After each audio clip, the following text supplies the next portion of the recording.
Alright, so today we're going to be working on the Mighty Max 4-wheel drive. So essentially what happened is the steering box was leaking. Bunch of fluid all over here. And I'm just going to go over what I had to do to basically get all of this to the point where it is, where I got this out of the car. If you guys are in the same boat, but I'm just going to go over what I did to remove all this. So I had to remove the splash shield, which is right here.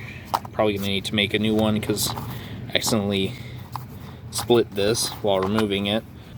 So be mindful of that. I guess there's stuff that you could do to mitigate that by pulling these clips, I suppose. I'm not going to mess with this one. Anyway, so you got to remove at least this one to gain access to all this, or you could flip it up and pin it to the fender well, probably with a magnet or something. In hindsight, that's probably what I should have done. So you remove both of the pressure and return lines from the steering gearbox. They're both 17 millimeter. And then you got to remove this 112 millimeter bolt. It has to be fully removed in order for the steering coupler to come off. Then you got to remove the 3 14 millimeter support bolts. They're right over there. And you need a box wrench or an open end wrench basically on one side to hold it so it doesn't spin. And I also removed the skid plate, as you can see, or brush guard.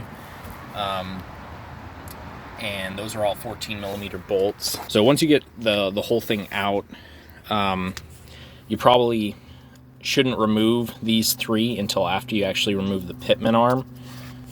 So that's this thing.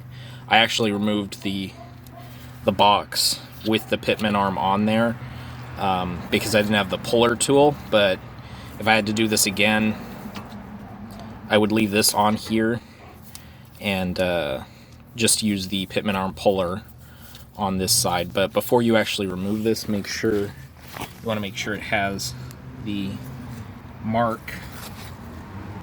As you can see, there's actually a mark on here.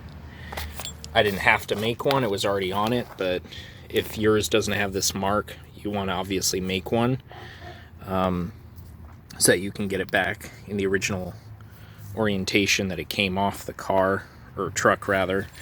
I think the Monteros also use the same box, so might be similar.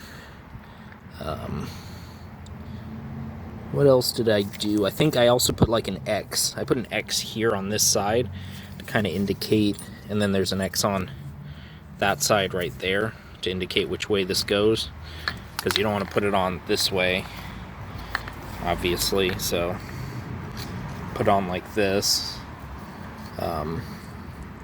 That's actually off. This is probably the official right way that you'd want to put it on, and you want to match up this line